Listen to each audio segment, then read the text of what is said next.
Buenas tardes a todos los aquí presentes y los aquí ausentes, pero presentes a través de la tecnología contemporánea, que tanto nos ayuda en estos momentos un tanto problemáticos.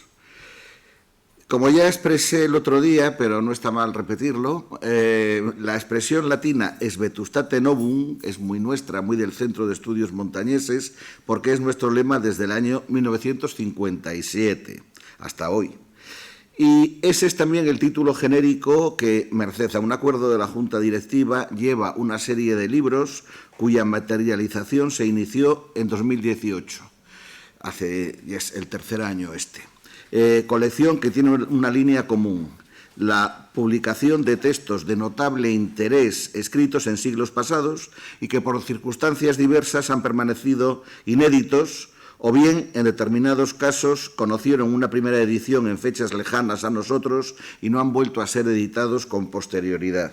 Por supuesto, se trata de obras siempre relativas a Cantabria, bien sean de carácter histórico, documental, biográfico, patrimonial, artístico, científico, etcétera, etcétera. La región en su conjunto o algunas de sus comarcas, valles o poblaciones son el ámbito obligado por el que transita la serie. Esta serie nació, vuelvo a repetir otra vez, gracias a la colaboración del excelentísimo Ayuntamiento de Santander, cuya Concejalía de Cultura se involucró en 2018 por vez primera en las actividades del Centro de Estudios Montañeses, aportando a este una contribución económica mediante convenio que se ha prolongado por espacio de 2 años más hasta ahora. En cuanto a la obra que nos ocupa, tranquilizo a la gente presente porque aunque la prensa local hoy anunciase que iba a estar aquí el autor del manuscrito, tranquilos que no va a estar. El centro todavía no ha logrado convocar a personas que han fallecido hace 200 años y que, por lo tanto, es muy difícil que estén aquí. Bueno, tras editarse la obra Entretenimientos de un noble montañés amante de su patria, de la que se habló el otro día, en el año 2018, la serie Es Vetustate Novum se continuó al año siguiente mediante la aparición del segundo volumen, dedicado al diario del prisionero de los franceses, don Tomás Pérez de Camino, que dicho autor, un cántabro de Castro Urdiales, elaboró en 1812 y que por vez primera, 207 años después, se imprimió completo al fin, aunque había sido utilizado previamente por José Simón Cabarga, quien dio cumplida noticia de su contenido en la revista Altamira, en el año 1953. Es una obra de la que no hago mayor mención porque precisamente nuestro conferenciante nos ilustrará perfectamente sobre ella. La obra va precedida de un interesante y documentado estudio introductorio debido a Rafael Palacio Ramos, aquí presente, historiador de acreditada solvencia y brillante trayectoria, además de director de la Casa de Cultura de Santoña y miembro desde hace muchos años del Centro de Estudios Montañeses. Rafael Palacio Ramos nació en Santoña en el año 1965, se doctoró en Historia por la Universidad de Cantabria en 2002, con la tesis Las fortificaciones costeras españolas de los siglos XVII a XIX, el ejemplo de la Plaza Fuerte de Santoña. Es, pues, experto en historia militar y también en fortificaciones de la Edad Moderna. Miembro del Mediterranean Maritime History Network de la Universidad de Malta, del Foro para el Estudio de la Historia Militar de España y, como ya he dicho, de nuestro centro de estudios, ocupa desde hace muchos años el cargo de director de la Casa de Cultura de Santoña. Ha publicado un centenar de trabajos y estudios de investigación histórica, ya en libros colectivos, he contado más de 25, ya en revistas especializadas como la del Centro de Estudios Montañeses, Altamira, donde ha dado a conocer varios trabajos, por supuesto en Montebuciero, que es su revista, ya que es coordinador de la misma, en Historias de Cantabria, Cuadernos de Arqueología Marítima, Edades, Revista de Dialectología y Tradiciones Populares, Estudios Trasmeranos, Autuola, Revista de Historia Militar, Castillos de España, Revista de Historia Naval, etcétera, etcétera, etcétera, y sobre todo también en base a monografías tan destacadas como las tituladas Luis Felipe Ortiz, el obispo de Coboso, del año 1994, Un presidio inconquistable, la fortificación de la bahía de Santoña entre los siglos XVI y XIX, publicado en 2004, El entramado defensivo de Santander, siglos XVI a XIX, por mejor servir al rey, del año 2005,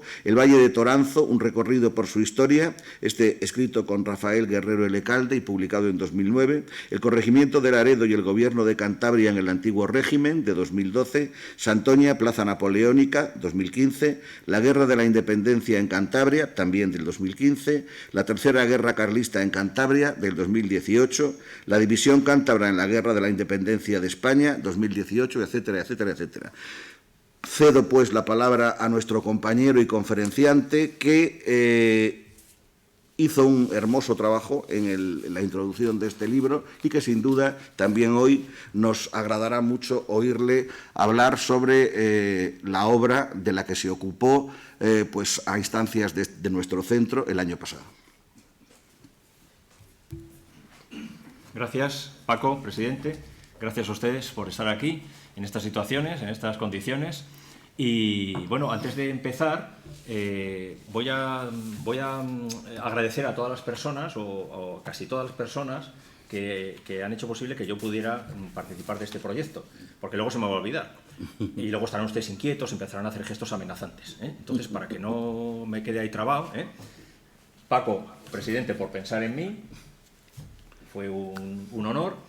Miguel Ángel Sánchez, porque como había sido el conejillo de Indias, el que había lanzado el primero de la serie, pues bueno, pude más o menos hacerme una idea de qué es lo que buscaba el centro, ¿no?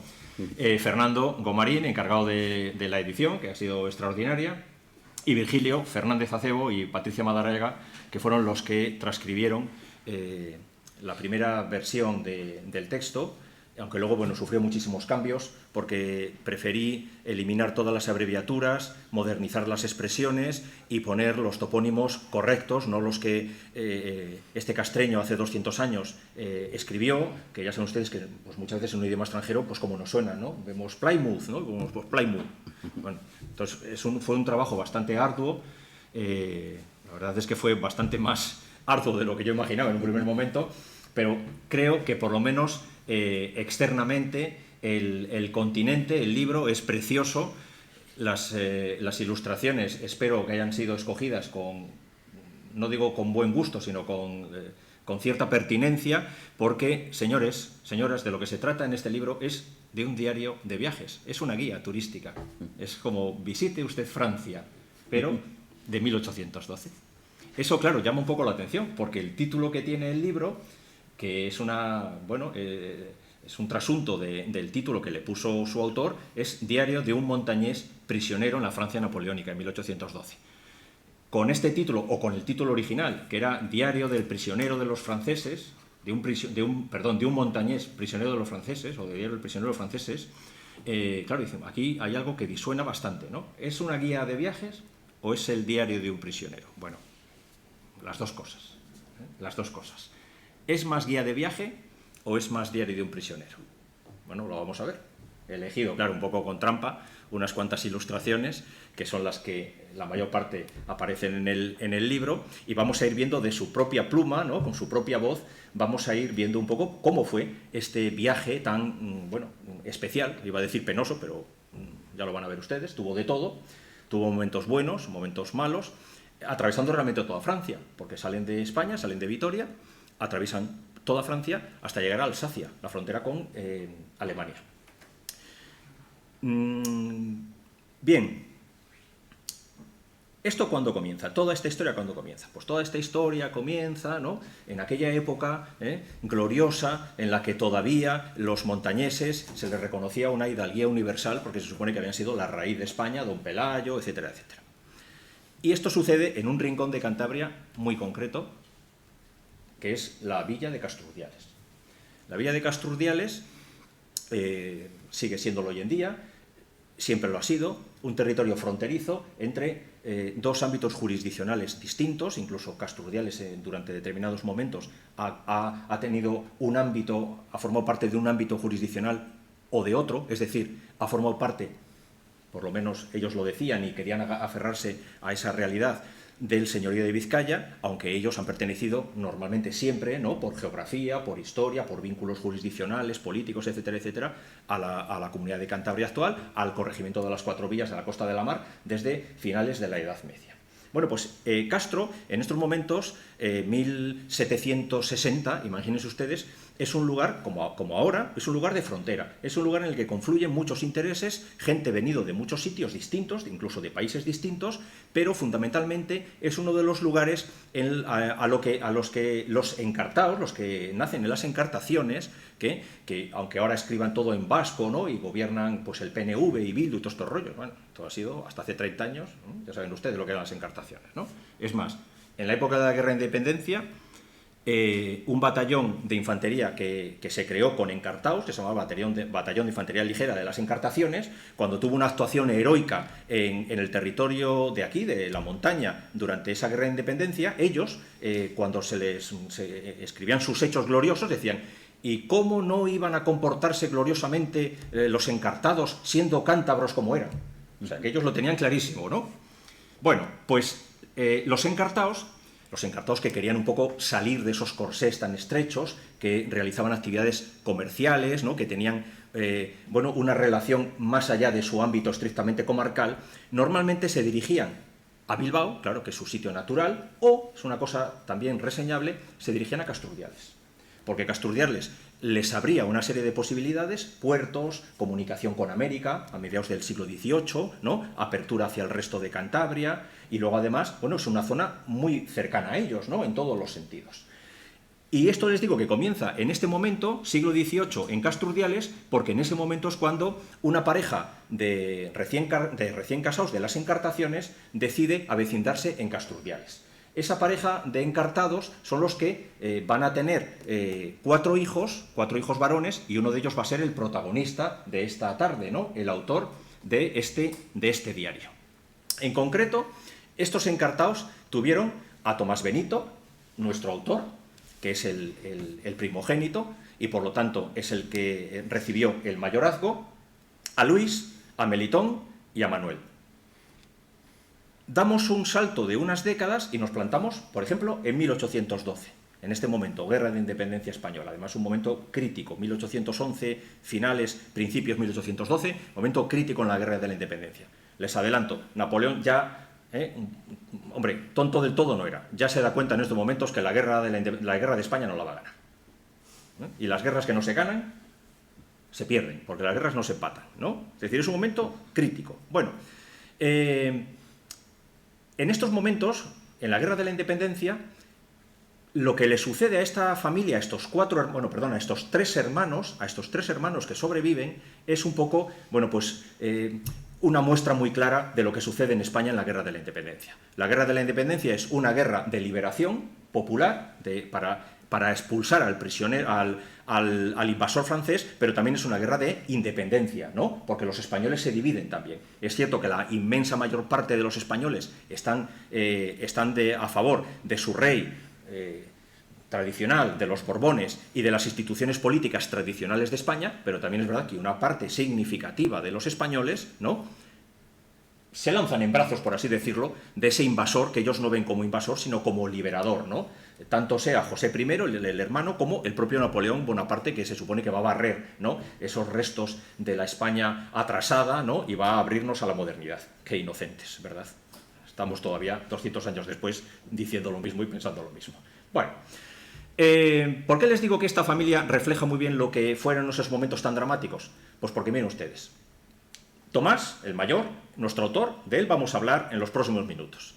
Pero de los otros dos que seguían viviendo, nos encontramos con que Tomás y Manuel, el pequeño, eligen la carrera de las letras, del derecho, y Luis y Melitón eligen la carrera de las armas. Esto es algo también muy tradicional en estos momentos, siglo XVIII, especialmente en la zona del norte, el Cantábrico, y por lo tanto también esta familia de encartaos que se han asentado en Castro. Y ahí les pongo, por ejemplo, Manuel, pongo una A. Y luego digo, Melitón, pongo una P. Luis muere en Trafalgar, fuera de la ecuación. Nos quedan Tomás, del que hablamos, del que hablaremos, Manuel y Melitón. ¿Qué quiere decir esa A de Manuel? Afrancesado. Manuel va a ser un significadísimo afrancesado. Manuel cursa la carrera de las leyes, se va a Madrid, en Madrid empieza a escalar posiciones en la carrera judicial y gracias a la llegada de José I, del gobierno intruso, ¿no?, como decían los patriotas, sube meteóricamente, empieza a ascender, empieza a ser nombrado presidente de la Sala, presidente del Sala y Corte, o sea, nos imaginamos, ¿no?, presidente del Tribunal Superior de Justicia, es decir, empieza a subir como la espuma. Tanto es así que cuando termina la guerra, Manuel tiene que irse con el rey José, con los restos del ejército francés, y ya va a morir casi 30 años después en el exilio de Francia, no va a volver nunca más a España. Y sin embargo, Melitón es P, es decir, es patriota, porque Melitón, que es marino de guerra, que estuvo en Trafalgar, creo que estuvo en el Montañés, además, un barco con una significación muy especial para nosotros, sobrevivió a Trafalgar, porque el Montañés no intervino, si no, no sé lo que hubiera pasado, siguió su carrera naval y murió pues en la década de 1820 ya con el grado de jefe de escuadra, que hoy más o menos sería contraalmirante. Bueno, no le fue mal, ¿no?, en la carrera naval. Patriota total, está claro. Y esto me recuerda a una película que a mí me gusta mucho, que se llama Braveheart, que están los que optan desde hace muchos años para hacerse con el trono de Escocia, ¿no? El padre está ahí escondido porque tiene una enfermedad de la piel, una lepra, ¿no?, y le dice al hijo, hay una sublevación, y dice, irás al norte a unirte a la sublevación. Y el hijo, claro, todo contento, dice, yo bajaré al sur y me opondré a ella. Y así, pase lo que pase, nuestra familia tal. Bueno, pues dense ustedes cuenta. Tomás, el primogénito, se queda con todo, el mayorazgo. Estudia leyes, pero no ejerce. Claro, porque él se tiene que quedar en Castro vigilando sus propiedades, sus negocios, sus tierras, etcétera, etcétera. Y luego de los otros 3 hermanos, no entra ninguno en religión, pero 2 entran en la carrera naval y 1 en la carrera de las letras. Y cuando llega esta gran cisura, que es la Guerra de la Independencia, toman partido. Un hermano se va con los franceses y el otro hermano se va con los patriotas. ¿Y Tomás con quién se fue? Ah, amigos, eso no es nada fácil de ver. El diario nos dice mucho. Simón Cabarga también intuyó, no lo dejó bien claro porque estamos en el año 45, en el año 53, hombre, no se puede decir que este tío, yo qué sé, estoy exagerando, fue un traidor y un afrancesado. Hombre, eso rompe todos los esquemas de la buena sociedad santanderina de ese momento.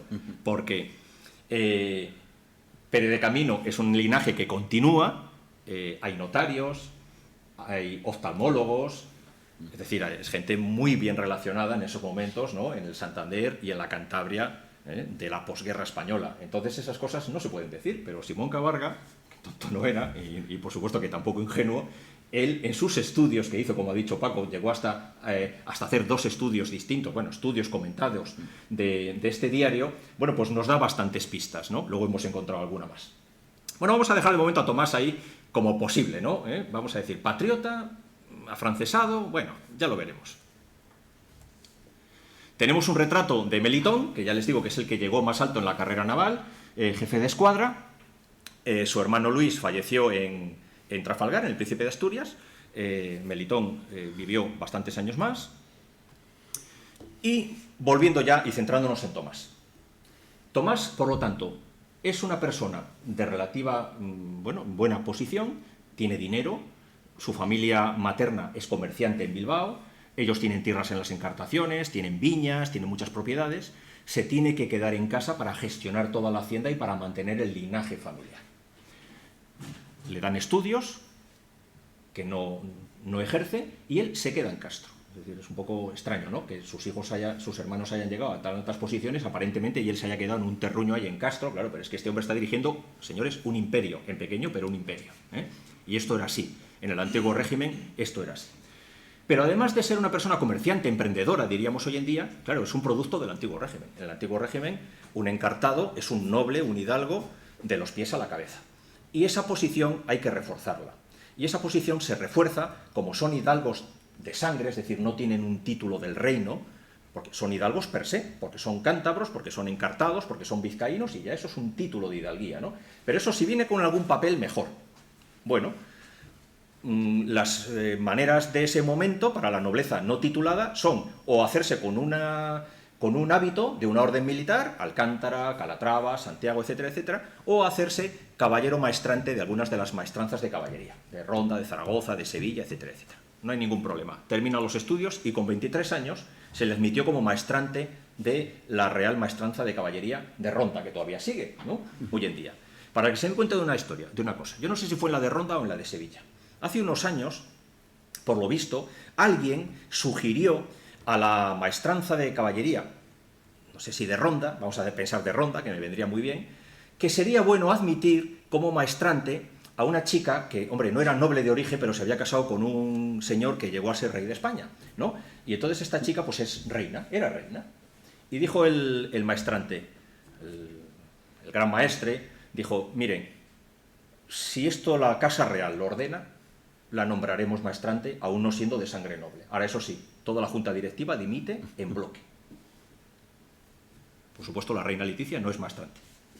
Para que se den ustedes cuenta de una cosa, ¿eh? Es decir, para que este hombre fuera nombrado maestrante con 23 años, por supuesto que hubo dinero por un tubo, porque esto funciona ahora, el siglo XVIII y en todas las épocas, ¿eh? Pero ojo, tenía que tener nobleza de sangre, ¿eh?, por los 4 costados, con unas hidalguías y unas ejecutorias que se conservan en los archivos correspondientes de las maestranzas, y también creo en el archivo del nobleza, ¿eh? Es decir, era noble, y además noble con papeles. ¿Qué significaba, además de fardar? Porque claro, llevan un uniforme muy bonito en aquella época, ¿no?, los maestrantes, todavía hoy en día, en las bodas se ve, ¿eh? El Cayetano Fittins Stuart se casó de maestrante, por ejemplo, ¿eh?, que va muy chulo ahí vestido con su uniforme rojo y tal. ¿Qué implicaba esto además? Vamos a lo práctico. Disfrutaba del fuero militar. ¿Qué significa que disfrute del fuero militar? Que en lo civil y en lo penal a él no le juzga el juez normal, le juzga un juez militar. O sea, este hombre no va a la cárcel del pueblo, ¿eh? Por ejemplo, más, está bajo la jurisdicción especial de un juez conservador, es decir, para cualquier acción, desde el punto de vista hacendístico, legal, penal, ¿no?, yo qué sé, de herencia y tal, este se le saca un poco de la jurisdicción normal, de la justicia ordinaria, y dice, espera, que tú tienes que tener un sitio tal porque tú eres un maestrante, ¿eh?, de Ronda. Más, derecho a asistir con el uniforme a los plenos de los ayuntamientos, a las misas mayores y a las procesiones. Y eso, claro, en primera fila. Eso farda mucho también, ¿no? Quiere decir, como distinción, como prestigio social, eso es la leche, ¿eh? Por ejemplo, a estar exento del servicio de quintas. Que no te puedan llamar para ir tú o tus hijos, que la tocó por sorteo, era el ejército. Estaban exentos de todo tipo de impuestos, no tenían que pagar el impuesto de bagajes, es decir, para ayudar al tránsito de los ejércitos que pasaban por el territorio. Es decir, bueno, era una bicoca, ¿no? Una bicoca, bueno, pero esto se le daba a la élite, se supone, ¿no?, de la nobleza, o por lo menos de la pequeña y mediana nobleza de los territorios históricos de la corona española, como era, lógicamente, Cantabria. Este es el itinerario que como prisionero hizo Tomás. Ya les digo, parte de Vitoria, ven ustedes que primero se ciñe más bien a la costa, ¿no?, Bayona, Burdeos, y luego ya se interna decididamente en Francia hasta llegar a Alsacia, a la Petite Pierre, la pequeña piedra, que es una traducción literal de su nombre original alemán, que es Lucestein, ¿eh? Los franceses se lo apropian en estos temas de guerras napoleónicas, etcétera, etcétera, y ya saben, cambian el nombre, ¿eh? Lo francofonizan, por así decirlo. Bueno, todo esto comienza, como él cuenta, él mismo, el 6 de enero de 1812, comienza su viaje. Le cogen en Castro a finales de 1811, los gendarmes franceses le cogen prisionero, le llevan a la Torre de Vendaña, o de Avendaña, es un palacio donde van reuniendo a prisioneros de toda la zona, del cuarto gobierno francés, es decir, sobre todo provincias vascongadas, Cantabria, norte de Burgos, y también traen a gente de Navarra, que es del tercer gobierno. Reúnen a esos prisioneros hasta que ya salen en dirección a Francia. Son detenidos, como dice, fuimos destinados por el general Roguet, que era el general en jefe de ese cuarto ejército, que ocupaba todo este área que hemos dicho, Cantabria, País Vasco, y salen, pues eso, el Día de Reyes de 1812. Al pensar en el prisionero de los franceses, como él mismo se denomina, pues a todo nos viene a la mente los desastres de la guerra de Goya, ¿no? Esa reata de prisioneros con unas condiciones lamentables. Bueno, esto es lo que nos pensamos cuando vemos el título. Yo creo que haber puesto precisamente el grabado en la portada ha sido muy buena elección, ¿no? Porque, no sé, digo, es como muy publicitario, ¿no? ¡Ojo, qué penalidades!, ¿no? Pobre hombre, ya. Señores, para hacer este viaje alquilamos entre 2 compañeros, entre 12, un carro de posta hasta Bayona, que nos tuvo un coste a cada uno de 220 reales. 220 reales es lo que ganaba un jornalero en un año. En un año. En Bayona cambian de carruajes y siguen en carruajes también, claro, hasta su destino. Y otra cosa, que se me va a olvidar luego, cuando llegan a Bayona ajustan con nuevos carreteros franceses, ajustan estos carruajes, ajustan como un taxi, ¿no? ¿Cuánto me cobras? Tal y cual. Y le dicen, bueno, y dice, y discutimos cuánto nos costaba también por cada día que nos paráramos en las ciudades a ver las cosas. Estamos hablando de prisioneros, ¿eh? Claro, en estos 72 prisioneros que reúnen y que mandan para Francia, hay clases.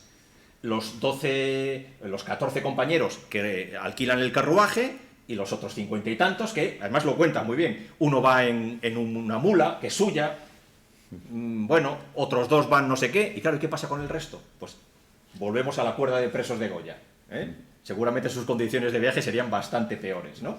Por eso enseguida las vidas, por así decirlo, de estos prisioneros se separan. Los que van en los carruajes van más rápido, como es lógico, aunque paran a veces en ciudades, que los que tienen que ir andando, ¿no? O bueno, pues con las postas que alquila los soldados franceses que van de escolta, etcétera, etcétera. Dicho de escolta, o sea que es verdad, eran prisioneros, sí, sí.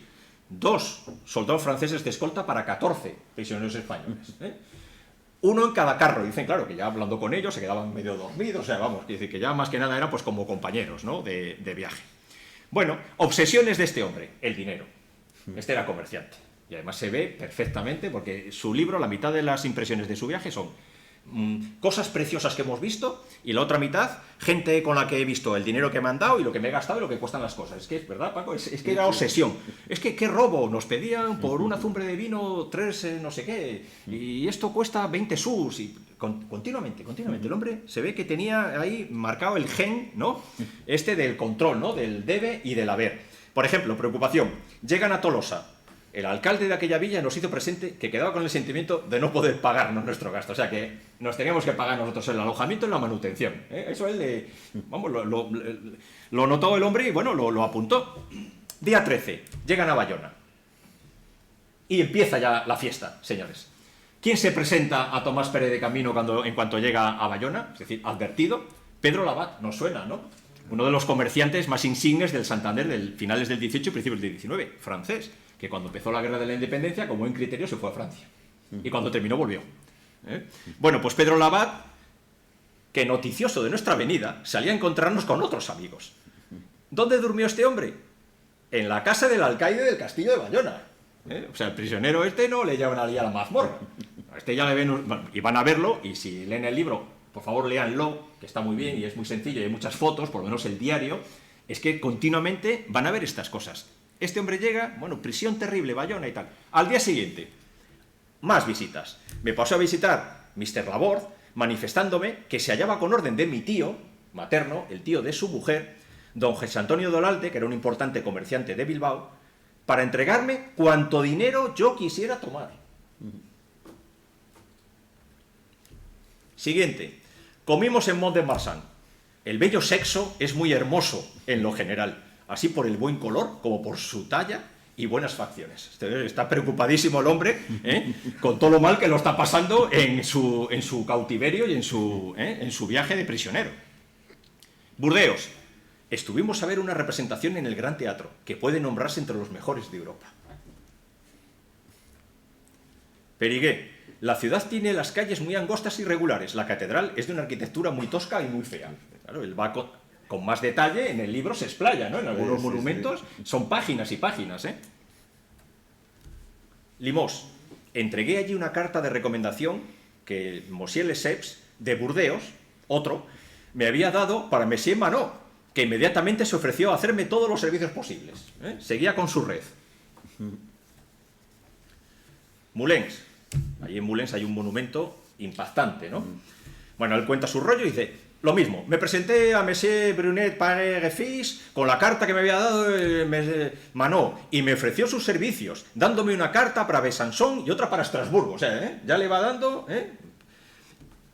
Turismo. Según todos los conocedores, es esta estatua un chef-d'œuvre en su clase. Entonces él describe pormenorizadamente el mausoleo, los ángeles, de verdad, por eso les digo que es una guía de viajes.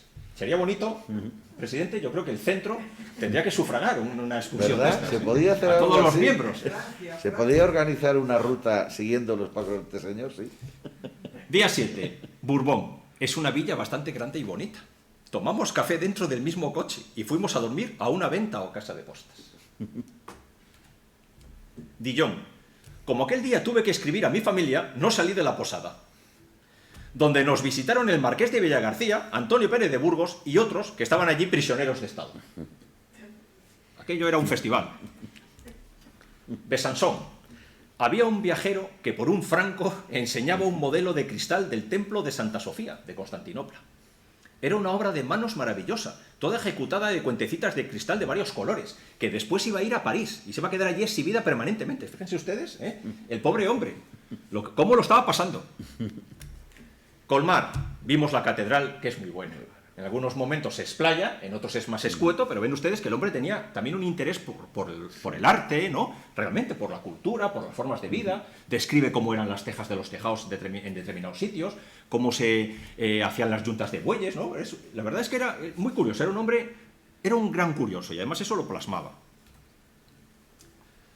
En Estrasburgo, ya casi cerca del final de su viaje, están, como ven ustedes, varios días.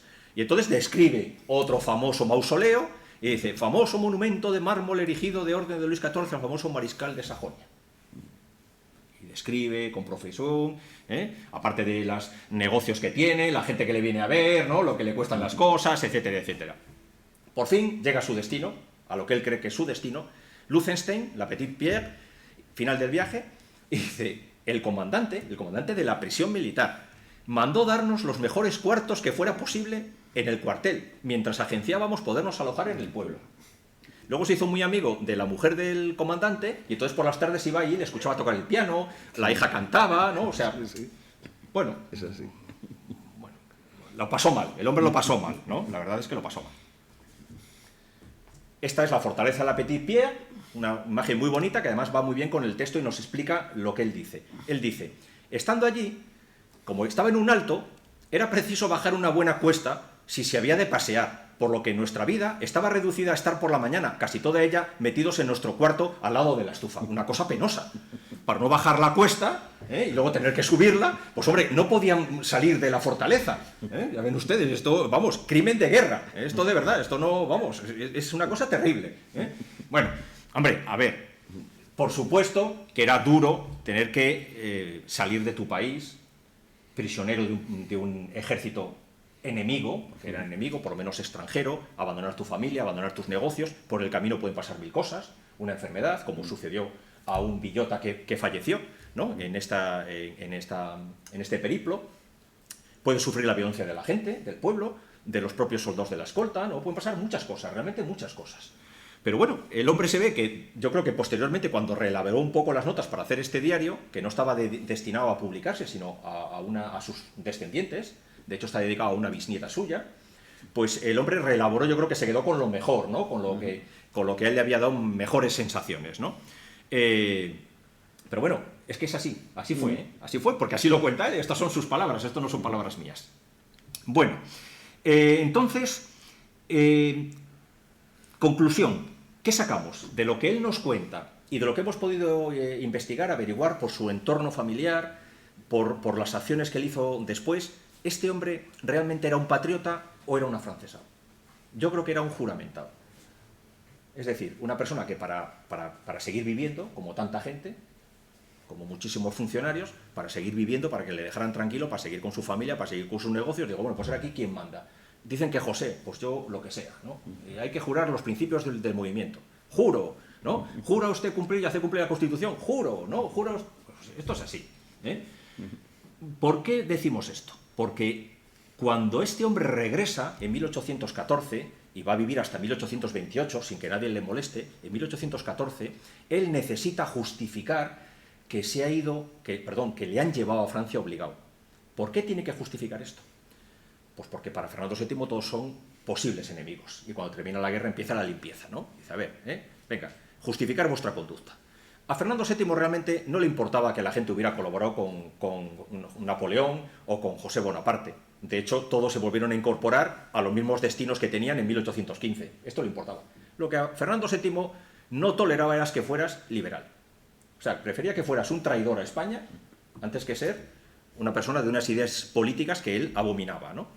Y en este caso, bueno, pues Pérez de Camino salió librado, bien librado, por varias razones. Primero, porque no se demuestra que haya tenido adscripción política ninguna. Y segundo, porque había ido de prisionero. Y claro, prisionero en estas condiciones, ¿qué me estás contando? Claro, miramos la lista de los que van prisioneros con él y efectivamente, el hermano de Mendizábal, el general jefe del 7º Ejército Español, se entiende, ¿no? Las hermanas de Jáuregui, Gaspar de Jáuregui, el pastor, que llegó a ser comandante de un batallón de infantería de Vizcaya, se entiende, ¿no? El suegro de Longa, de Francisco de Longa, se entiende. Pero Antonio de Ogesto, que como dijeron en 1814 en el Ayuntamiento de Santander, es el más significado afrancesado que hay en Cantabria.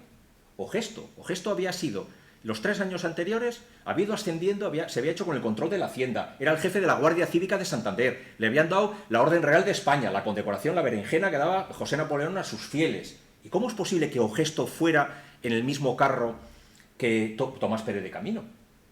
Si Ogesto era de ellos. Bueno, pues es que Ogesto se había enemistado con el general francés y por celos, pues para fastidiarle la vida, le mandó prisionero a Francia. Ogesto volvía al año siguiente, sin ningún tipo de represalias. La represalia vendría en todo caso en el año 1814, pero Pérez de Camino volvió y dijo, bueno, ahora tienes que explicarte, a ver qué has estado haciendo en Francia y por qué te has ido. No hay ningún problema. Él era de Castro. Bueno, a lo de Castro está Sámano. En aquella época, Sámano constituye una junta aparte, independiente de Castro, ¿no? Por así decirlo. Pues a que no saben ustedes de quién consigue un certificado, de qué alcalde, diciendo que le había ayudado a los guerrilleros, les había pasado armas. ¿De Castro? De Sámano. Y dicen ustedes, ¿qué pinta el alcalde de Sámano certificando que este señor fue cogido prisionero porque había ayudado a los tal? Claro, porque se ve que en Castro pinchó un hueso. El alcalde de Castro, el ayuntamiento de Castro, dice, mira, chico, yo esto no lo puedo certificar.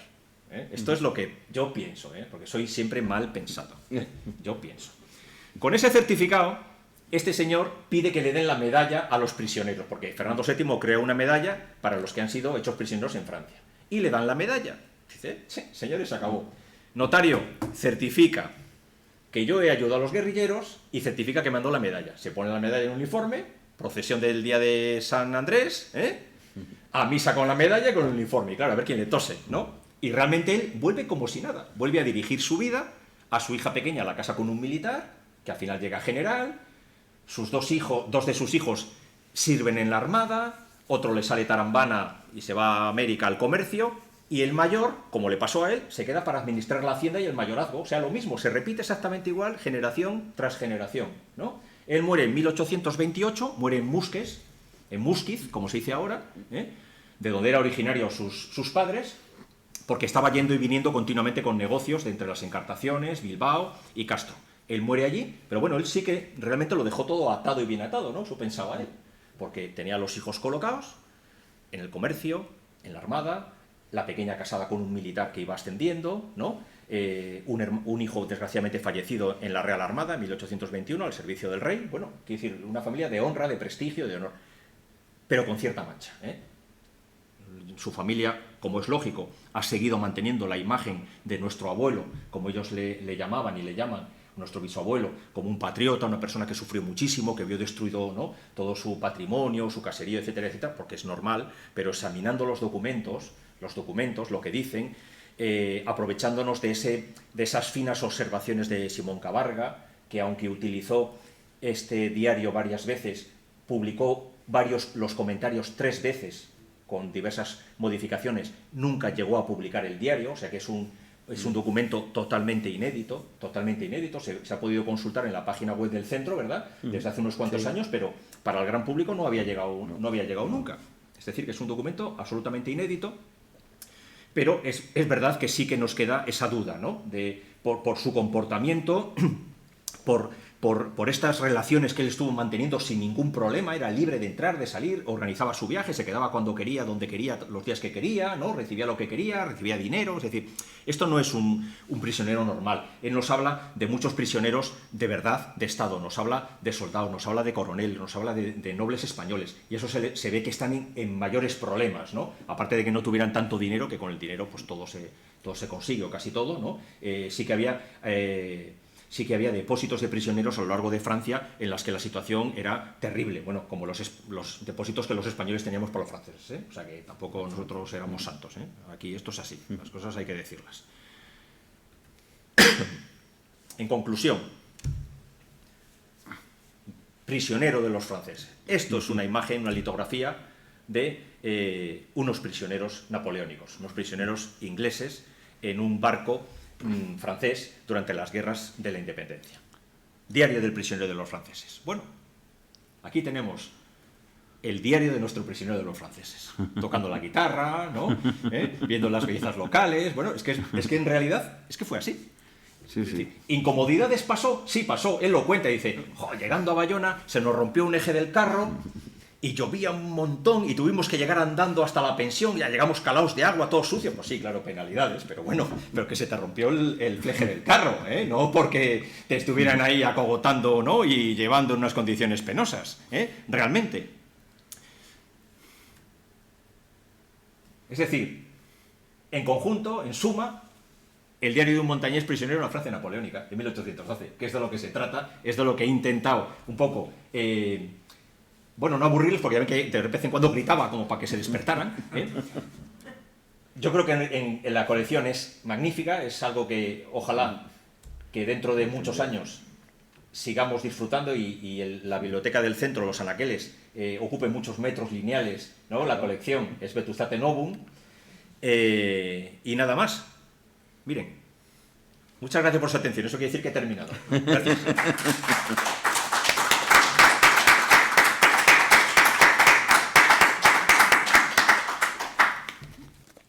Muchísimas gracias, Rafael. Como siempre, pues es una gozada escucharte, la verdad. Y cuando estabas hablando, estaba recordando yo una anécdota que me pasó hace 3 meses o así. Vino por el centro un señor al cual le estoy muy agradecido, y el centro también, porque varias veces ha donado documentación antigua al centro, incluso un documento del siglo XV. Y entonces, cuando viene, de vez en cuando le digo pues si quiere llevarse las publicaciones del centro. Y le digo, pues sí. Dice, ay, sí, mira, esto de los entretenimientos me interesa mucho y tal. Digo, bueno, el segundo tomo es este otro y el tercero es este otro, no sé qué. Y me dice, es que el del preso igual no me le llevo. Dice, porque ya tengo la casa de libros que no me caben más, mi mujer me pone verde y no es un tema que me interese mucho y tal y cual. Le digo, hombre, pero es una pena que con lo bonito que es tener la colección y unos libros tan majos. Dice, no, pues tiene razón, sí, tal. Y se fue. Me la encontré al cabo de unos días, bueno, de unos días no, de un mes o mes y algo, y me dice, oye, lo que me lo he pasado de bien, con lo que mejor me lo he pasado de todo lo que me llevé, con el diario El Prisionero. Y dice, eso es maravilloso, maravilloso, curiosísimo, qué cantidad de cosas. Y es verdad, porque el bueno de Pérez de Caminos da tantos detalles, cuenta tantas cosas interesantes y también pintorescas, y cómo a veces discute con una señora que les va a poner la cena porque les cobra demasiado y ya no hay derechos, es una vergüenza, no sé qué, o sea, cosas de lo más variado, y ciertamente es un texto que se lee muy bien y muy a gusto, vaya. Bueno, si alguien quiere preguntar alguna cosa o comentar algo, no sé si entre los que tenemos por ahí habrá habido alguna consulta o alguna cosa. Le dan la enhorabuena a Rafa, María Luisa Riveria, le dan la enhorabuena a María Luisa. Pero no pregunta nada. Bueno, pues si no hay ninguna otra cosa que comentar, reiterar el agradecimiento a Rafael, ha sido una gozada, y anunciarles que la próxima semana concluiremos el ciclo, pero no el martes, porque el Ateneo tiene otro acto ese día, sino el miércoles, como está anunciado desde un principio. Será nuestro compañero del centro, Virgilio Fernández Acebo, quien nos hable del tomo 3 de la colección, que es, en principio, el único que tiene un formato diferente, por lo que es la publicación en sí. Entonces no sigue la línea de los otros dos que pensamos reemprender en el futuro, sino que se atiene a lo que es un álbum fotográfico como es ese del año 1920, del cual nos hablará, como digo, ese sí, del cual nos hablará Virgilio la semana que viene. Pues muchas gracias a todos y hasta el próximo miércoles.